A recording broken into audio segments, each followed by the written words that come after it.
കുറഞ്ഞു വന്നു കഴിഞ്ഞിട്ട് ദുഷ്ടൻ ഇനിയില്ല, നീ അവൻ്റെ ഇടം സൂക്ഷിച്ചു നോക്കും, കാണുകയില്ല. Praise the Lord.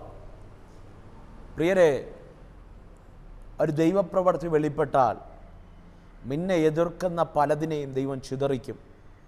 നീ അവരെ സൂക്ഷിച്ചു നോക്കും, പക്ഷേ അവരെ നീ കാണുകയില്ല. നല്ലൊരു പ്രഭാതം ഞാൻ നിങ്ങൾക്ക് ആശംസിക്കുകയാണ്. ജേണി വിത്ത് ഹോളി സ്പിരിറ്റ് എന്ന ദൈവിക സന്ദേശവുമായി ഈ പകലിലും നിങ്ങളുടെ മുൻപിൽ കടന്നു വരുവാൻ ദൈവത്തിനാൽ ഒരുക്കുന്ന വലിയ കൃപകൾക്ക് ഞാൻ എൻ്റെ ദൈവത്തെ സ്തുതിക്കുന്നു, സ്തോത്രം ചെയ്യുന്നു. പ്രഭാത സന്ദേശങ്ങൾ നിങ്ങളുടെ ജീവിതത്തിനകത്ത് വലിയ വിടുതലുകൾ, സാക്ഷ്യങ്ങൾ ഉളവാകുന്നു എന്നറിയുന്നതിൽ സന്തോഷമുണ്ട്. ഞങ്ങൾ നിങ്ങൾക്ക് വേണ്ടി പ്രാർത്ഥിക്കുന്നുണ്ട്. ഒരു പ്രാർത്ഥനാ വിഷയം പോലും ഞങ്ങൾ മാറ്റിവെക്കാതെ നിരന്തരമായി ഞങ്ങൾ നിങ്ങൾക്ക് വേണ്ടി ഓർക്കുമ്പോൾ പ്രാർത്ഥിക്കുന്നുണ്ട് എന്ന് ഞാൻ നിങ്ങളെ അറിയിക്കട്ടെ. ഈ പ്രഭാതത്തിലും ഈ വചനം നിങ്ങളുടെ ജീവിതത്തിനകത്ത് വലിയ അനുഗ്രഹം കൊണ്ടുവരട്ടെ എന്ന് ഞാൻ ആശംസിക്കുകയും പ്രാർത്ഥിക്കുകയും ചെയ്യുന്നു. ദൈവാത്മാവ് ഈ പകൽക്കാലം നിങ്ങളോട് കൈമാറാൻ തന്നൊരു ചെറിയ ചിന്ത വേഗത്തിൽ കൈമാറി പ്രാർത്ഥിക്കാൻ ആഗ്രഹിക്കുകയാണ്. സങ്കീർത്തനങ്ങളുടെ പുസ്തകം 37-ാം സങ്കീർത്തനം അതിൻ്റെ 10-ാമത്തെ വാക്യം ഇങ്ങനെ വായിക്കുന്നു: കുറഞ്ഞു വന്നു കഴിഞ്ഞിട്ട് ദുഷ്ടൻ ഇനി ഇല്ല, നീ അവൻ്റെ ഇടം സൂക്ഷിച്ചു നോക്കും, അവനെ കാണുകയില്ല. പ്രിയരെ, വചനം ഇങ്ങനെ പറയുകയാണ്, ദുഷ്ടൻ ഇനിയില്ല, നീ അവനെ നോക്കും, കാണത്തില്ല. ഞാനിങ്ങനെ പറയാം, ജീവിതത്തിനകത്ത് പ്രതീക്ഷിക്കാത്ത വ്യക്തികൾ നിനക്കെതിരാകിയിട്ടുണ്ടോ? നിനക്കെതിരായി നിൽക്കുന്നുണ്ടോ? ഇന്നലകളിൽ എതിരായിരുന്നായിരിക്കാം, ഇന്ന് ഒരുപക്ഷെ സ്നേഹിതരായി ഇരുന്ന പലരും നിനക്കെതിരെ തിരിഞ്ഞായിരിക്കാം. പക്ഷെ ദാവീദിൻ്റെ ആഴമേറിയൊരു പ്രാർത്ഥനയാണ് നാം കാണാൻ കഴിയുന്നത്. അവിടെ വചനം പറയുന്നു, ദൈവാത്മാവിൽ പറയുകയാണ്, കുറഞ്ഞു എന്ന് കഴിഞ്ഞിട്ട് ഇനി ദുഷ്ടൻ അവിടെ ഇല്ല. അർത്ഥം, എല്ലാ കാലത്തും ദൈവം നിന്നെ പരീക്ഷിക്കാൻ, നിന്നെ ടെസ്റ്റ് ചെയ്യാൻ ദുഷ്ടൻ്റെ കയ്യിൽ ദൈവം ഏൽപ്പിക്കത്തില്ല. അർത്ഥം, ദൈവം നിനക്ക് ചുറ്റും കെട്ടിയ വേലി എല്ലാ കാലത്തും പൊളിച്ചു കൊടുക്കത്തില്ല. വഴി കൂടെ പോകുന്നവരെല്ലാവർക്കും കയറി കളിക്കാനുള്ളൊരിടമല്ല നീയും നിൻ്റെ കുടുംബവും. ദൈവത്താൽ പണിയപ്പെടുന്നതാണ്. ദൈവം കെട്ടിയടച്ചൊരു തോട്ടമാണ്. പക്ഷെ ഞാനിങ്ങനെ പറയാം, പ്രിയരെ, ഇസ്രായേലിൻ്റെ ചരിത്രമൊക്കെ ഞങ്ങൾ പഠിക്കുന്ന സമയത്ത് ഞങ്ങൾ എപ്പോഴും പറയാറുണ്ട്, അസിറിയയെയും ബാബിലോണിനെയൊക്കെ ഇസ്രായേൽ ജനത്തെ ദൈവം അടിക്കാനൊരു ആയുധമാക്കിയാണ് ഉപയോഗിച്ചിരുന്നത്. എന്ന് പറഞ്ഞാൽ, അവർ പാപത്തിലേക്ക് പോകുമ്പോൾ, ദൈവിക കൽപ്പന വിട്ട് അന്യദേവന്മാരെ ആരാധിക്കുമ്പോൾ, മിഥ്യാമൂർത്തികളുടെ പിന്നാലെ പോകുമ്പോൾ ദൈവം അവരെ പ്രഭാസത്തിലേക്ക് കടത്തിവിടുകയാണ്. ദൈവം അവരെ പ്രവാസത്തിലേക്ക് കടത്തിവിട്ട് അവരെ വീണ്ടും ദൈവസന്നിധിയിലേക്കൊന്ന് ആ കഷ്ടതയ്ക്കകത്തിട്ട് അവനെ രൂപപ്പെടുത്തി വീണ്ടും തിരിച്ചു കൊണ്ടുവരികയാണ്. അതുപോലെ ആയിരിക്കാം പ്രിയരെ നമ്മുടെ ജീവിതത്തിനകത്തും ചില പ്രതിസന്ധികൾ, ചില ശത്രുക്കൾ, ചില വ്യക്തികൾ. ഞാൻ പറയട്ടെ, പുതുനിയമ വ്യവസ്ഥയ്ക്കകത്ത് നമുക്ക് പോരാട്ടം ജഡരക്തങ്ങളോടില്ല, മനുഷ്യനോടില്ല. നമുക്ക് പോരാട്ടമുള്ളത് വാഴ്ചകളോടും അധികാരങ്ങളോടും സ്വർലോകങ്ങളിലെ ദുഷ്ടാത്മസേനകളോടുമാണ്. നമുക്ക് പോരാട്ടം ഈ ലോകത്തിലെ വ്യക്തികളോടല്ല, നമുക്ക് പോരാട്ടം ഈ ലോകത്തെ അടക്കി വാഴുന്ന ദുഷ്ടാത്മശക്തികളോടാണ്. അർത്ഥം, ചില പൈശാചിക തന്ത്രങ്ങൾ നിൻ്റെ കുടുംബത്തിന് നേരെ, നിൻ്റെ കുഞ്ഞുങ്ങൾക്ക് നേരെ, നിൻ്റെ മിനിസ്ട്രിക്ക്, നിൻ്റെ സഭയ്ക്ക് നേരെയൊക്കെ ആഞ്ഞടിക്കുമ്പോൾ ഈ പൈശാചിക മണ്ഡലങ്ങൾ നിന്നെ തകർത്തു കളയേണ്ടതിന് വേണ്ടി ചില വ്യക്തികളുടെ ഹൃദയത്തെ കടമെടുക്കും, ചില വ്യക്തികളെ അവരുടെ കരത്തിലെടുക്കും. നീ പോലും പ്രതീക്ഷിക്കാത്ത മേഖലകൾക്കകത്ത് വേദനകൾ, പ്രയാസങ്ങൾ, പ്രതികൂലങ്ങൾ, എന്തിനേറെ നേരിട്ട് വന്ന് മുഖത്തോട് മുഖം നോക്കി പോലും വെല്ലുവിളികൾ നിൻ്റെ ജീവിതത്തിനകത്ത് വെളിപ്പെടും. കഴിഞ്ഞ ദിവസം ഒരു കേരളത്തിനകത്തുള്ള തന്നെ ഒരു മാതാവ് എന്നെ വിളിച്ച് പറയുകയാണ്, ദൈവദാസനെ അർദ്ധരാത്രിയിൽ കിടന്നുറങ്ങാൻ കഴിയുന്നില്ല. കാരണം ചോദിച്ചപ്പോൾ, ദേശമെല്ലാം ഉറങ്ങിക്കഴിഞ്ഞു കഴിഞ്ഞാൽ, അല്ലെങ്കിൽ ദേശക്കാരെല്ലാം അവിടെ ഭവനങ്ങളിൽ കയറി അർദ്ധരാത്രി ഉറങ്ങിക്കഴിഞ്ഞു കഴിഞ്ഞാൽ, വീട്ടിൻ്റെ ഇന്ന ഭാഗത്തുള്ളൊരു കുടുംബം ഇവരുടെ കുടുംബത്തിനു നേരെ കല്ലുകൾ വാരി എറിയുകയാണ്, ശബ്ദങ്ങൾ പുറപ്പെടുവിക്കുകയാണ്, അവരെ ഭീതിപ്പെടുത്തുകയാണ്. ഒറ്റയ്ക്ക് ഒരു കുഞ്ഞുമായി താമസിക്കുന്ന ഒരു മാതാവ് വിളിച്ച് പ്രാർത്ഥിച്ചതിൻ്റെ സങ്കടമാണ്. പ്രിയ, അതുപോലെ നമ്മുടെ ജീവിതത്തിനകത്തും ആരും സഹായിക്കാനില്ലാത്ത ചില സാഹചര്യങ്ങൾ വരും. ദാവീദ് തന്നെ ദാവീദിൻ്റെ സങ്കീർത്തനങ്ങൾക്കകത്ത് ഒത്തിരി തവണ പറഞ്ഞിട്ടില്ലേ, ശത്രുക്കൾ പെരുകുകയാണ്, എന്നോട് എതിർക്കുന്നവർ അനേകരാകുന്നു, അവരുടെ പുഷ്ടിയെ ഞാൻ കണ്ടപ്പോൾ, അവരുടെ വളർച്ചയെ ഞാൻ കണ്ടപ്പോൾ എന്നൊക്കെ ദാവീദ് തന്നെ തൻ്റെ സങ്കീർത്തനത്തിനകത്ത് ഓർമ്മപ്പെടുത്തുന്നുണ്ട്.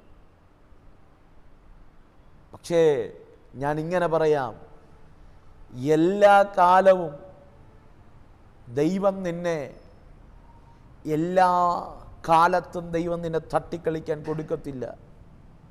അല്ലെങ്കിൽ എല്ലാ കാലത്തും നിനക്ക് കഷ്ടത വരത്തില്ല. ജീവിതത്തിൻ്റെ ചില മേഖലകൾക്കകത്ത് ചില ശൂന്യതകളും കഷ്ടപ്പാടുകളും ഒറ്റപ്പെടലുകളും വേദനകളും ഇന്നിൻ്റെ ജീവിതത്തിനകത്ത് നീ അനുഭവിക്കുന്നുണ്ടെങ്കിൽ, ഒരു നാളെയുടെ ഒരു പൊൻപുലരി വെളിപ്പെടും. ചില ശത്രുക്കളെ നീ നോക്കും, പക്ഷെ നീ അവരെ കാണത്തില്ല. നിനക്കെതിരെ പദ്ധതി ഇടുന്നവരെ നീ നോക്കും, പക്ഷെ നീ അവരെ കാണത്തില്ല. ആ വിഷയം ഞാൻ ഇങ്ങനെ പറയാം പ്രിയരെ, വേദപുസ്തകത്തിനകത്ത് 400 വർഷം മിസ്രൈമിൻ്റെ മണ്ണിൽ ഫറവോനും തൻ്റെ കൂട്ടാളികളുമായി ഒരു ജനതയെ അടിമത്വത്തിനകത്ത് ഇട്ടിരിക്കുകയാണ്. കഷ്ടതയാണ്, തലമുറയായി കൈമാറി വരുന്ന വേദന, ഒരു വിചാരകന്മാരാലുള്ള പീഡ, പരദേശികളായവർ പാർക്കുകയാണ്, ഒരു അടിമകളായി പാർക്കുകയാണ്. ഒരു നന്മയോ ഒരു വിടുതലോ അവരുടെ ജീവിതത്തിനകത്ത് സ്വന്തമെന്ന് പറയാനോ നേടിയെടുക്കാനോ കഴിയാത്ത ഒരു ഇന്നലകളുടെ ജീവിതം.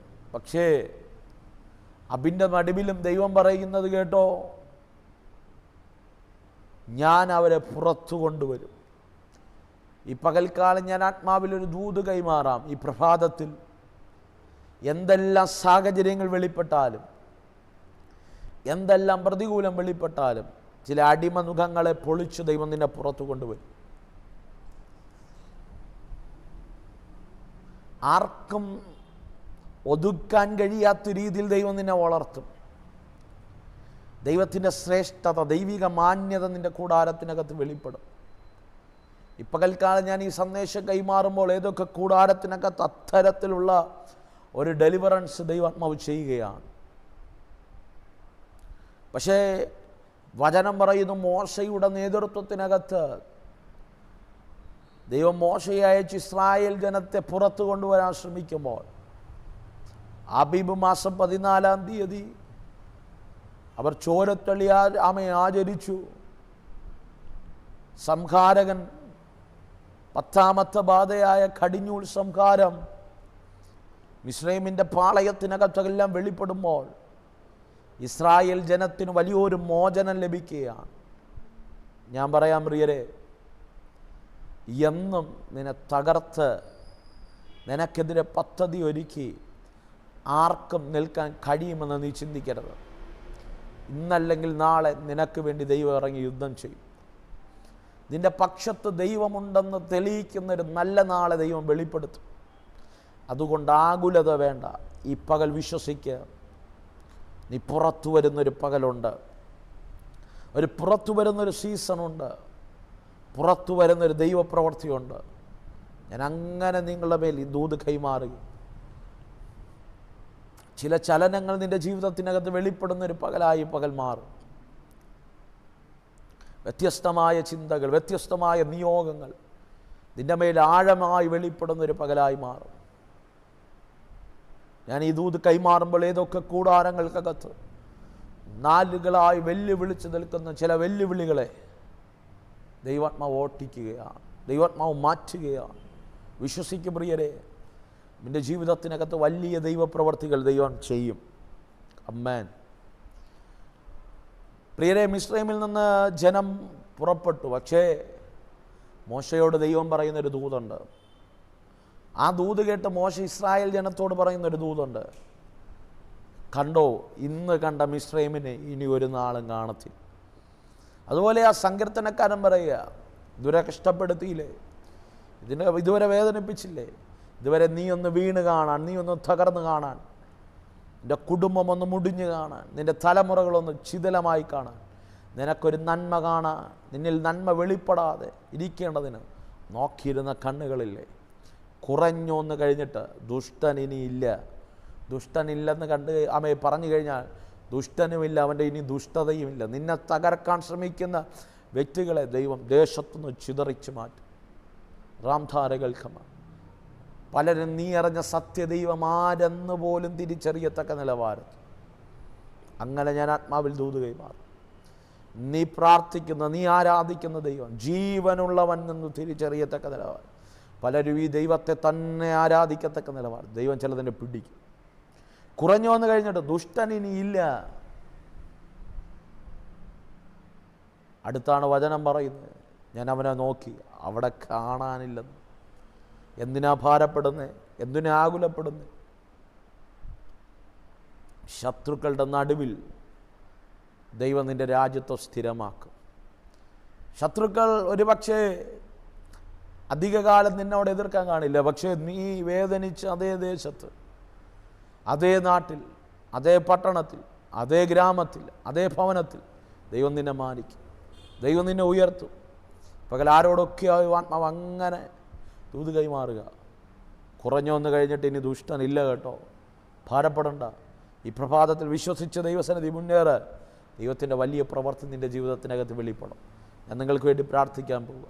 സ്വർഗ്ഗമേ, എന്നോട് ചേർന്ന് പ്രാർത്ഥിക്കുന്ന ഈ ജനത്തിന് വേണ്ടി ഞാൻ പ്രാർത്ഥിക്കുക. ഇപ്പോൾ ഈ ജനത്തിന് വേണ്ടി ഞാൻ പ്രാർത്ഥിക്കുമ്പോൾ നാളുകളായി അവരോട് വെല്ലുവിളിച്ച് നിൽക്കുന്ന മാനുഷികമായാലും പൈശാചികമായാലും എല്ലാ ദുഷ്ടൻ്റെ പദ്ധതികളെ ഞാൻ ശാസിക്കുക. ദൈവിക വിടുതലുകൾ ഈ കൂടാരത്തിനകത്ത് വെളിപ്പെടും. വലിയ ദൈവിക മഹത്വങ്ങൾ ചലിക്കട്ടെ. പകൽക്കാലം അനേക സാക്ഷ്യങ്ങൾ ഞങ്ങൾ വിളിച്ചറിയും. ഞാൻ അങ്ങനെ ബ്ലസ് ചെയ്ത് പ്രാർത്ഥിക്കും. സ്വർഗം അങ്ങനെ ചെയ്യും. യേശുവിൻ നാം തന്നെ ആം. പ്രിയരെ, വിശ്വസിക്കുക, ദുഷ്ടൻ ഇനിയില്ല. നീ അവനെ നോക്കും, കാണത്തില്ല. ഇന്ന് കണ്ട മിസ്രൈമിനെ ഇനി ഒരു നാളും കാണാൻ എൻ്റെ ദൈവം അനുവദിക്കത്തില്ലെന്ന് വിശ്വസിക്കുക. പ്രാർത്ഥിക്കുക, ദൈവസന്നിധി തീരുമാനമെടുക്കുക. ദൈവത്തിന് വേണ്ടി ജീവിക്കാമെന്ന് ഈ പകൽക്കാലം ദൈവം നിന്നെ വഴി നടത്തട്ടെ. പ്രാർത്ഥന ആവശ്യമുണ്ടെങ്കിൽ സ്ക്രീനിൽ കാണുന്ന നമ്പറിൽ ഞങ്ങളെ കോൺടാക്റ്റ് ചെയ്യുക. നിങ്ങൾക്ക് വേണ്ടി കൃത്യമായി പ്രാർത്ഥിക്കാം. അതുപോലെ തന്നെ ഈ സന്ദേശം നിങ്ങൾക്ക് അനുഗ്രഹമായെങ്കിൽ നിങ്ങൾ മറ്റുള്ളവർക്ക് ഷെയർ ചെയ്ത് കൊടുക്കുക. അവരുടെ ജീവിതത്തിനകത്തും വലിയ ബ്ലെസ്സിങ് ആയി മാറട്ടെ. അതുപോലെ എല്ലാ പ്രഭാതത്തിലും ഈ സന്ദേശം നിങ്ങൾക്ക് ലഭിക്കണമെങ്കിൽ ഞങ്ങളുടെ ചാനൽ സബ്സ്ക്രൈബ് ചെയ്യുക. God bless U. Let us start our journey with Holy Spirit. പരിശുദ്ധാത്മാവിൻ്റെ കൂടെ ഒരു യാത്ര തിരിക്കാമോ? God bless you. ആമേൻ.